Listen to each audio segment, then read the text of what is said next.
Guapas. I am here today with Søren Sulkær.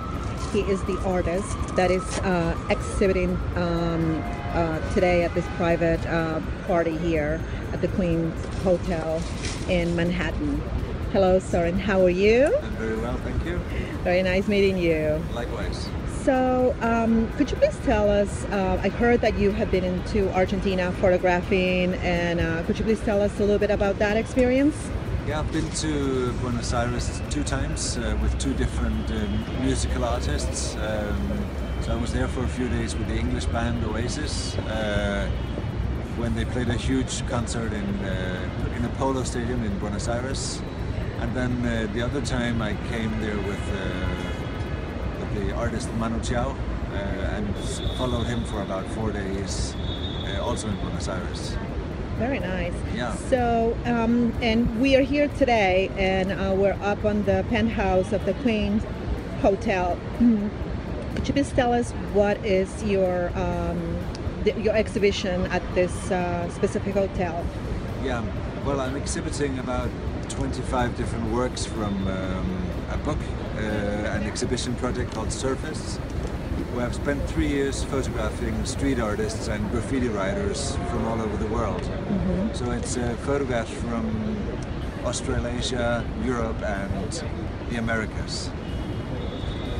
And I see you have your book in your hand, and could you please tell us how many years of your work it's actually in that one book? Basically, I've traveled around the world twice to do this, and it took 3 years tracking down all these, about 140 different artists I photographed for this book. So you do street photography is one thing that you do. What else do you do? Well, I mainly photograph people, but mainly creative people. So I photograph musicians, street artists, filmmakers, actors. So generally people who have a creative outlet.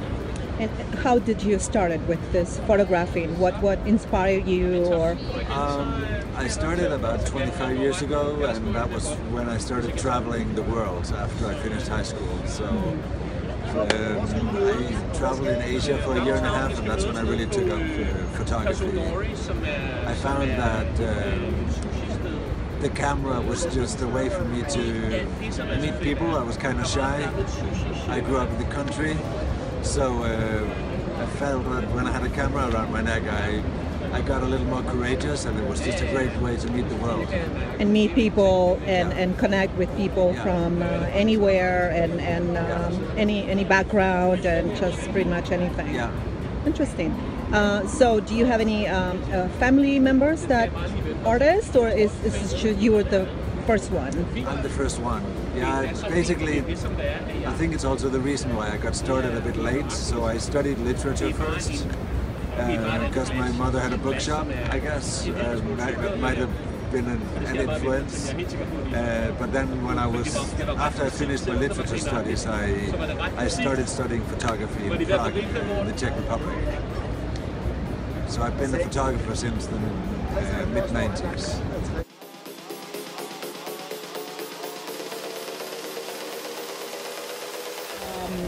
What would you just suggest for someone that probably is thinking about, grabbing a camera, but they're not sure about it? What would you tell someone?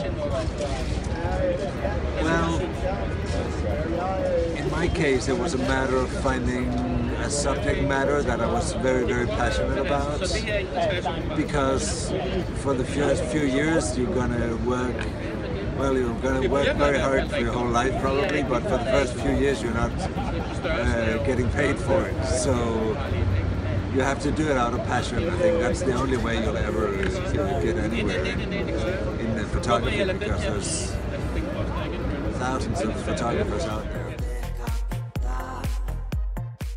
How you went from this little young boy and shy in the country farm. Yeah. Well, basically when I started photographing musicians, I started photographing my friends back in Copenhagen, and they were quite patient with me, and it was a good way to learn, and that's how I got better. And once, when I felt I was good enough, I went to London, which is only an hour and a half from Copenhagen, where I live. And then there was the biggest music magazine, that's called Q magazine. They saw my work and they really liked it, and then they gave me a chance, and I started shooting quite famous musicians for them, and then after a while I started shooting the covers for them, and so it's just been sort of step by step. Yeah, because now with social media, you know, back then there was no social media, so you have to do a lot of the legwork. Yeah. You have to put yourself out there, right? And like you said, with practice, you know, you start with your friends, and some people think that it's, you know, it's easy, but it's not. And at that time it was the magazines were kind of the only window to the world, so that was a very important place to be seen for a photographer back in the 90s.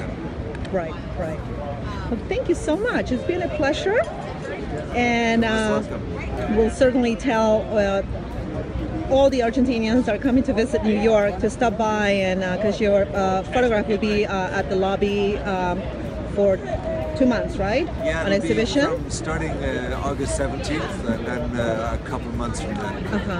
Perfect.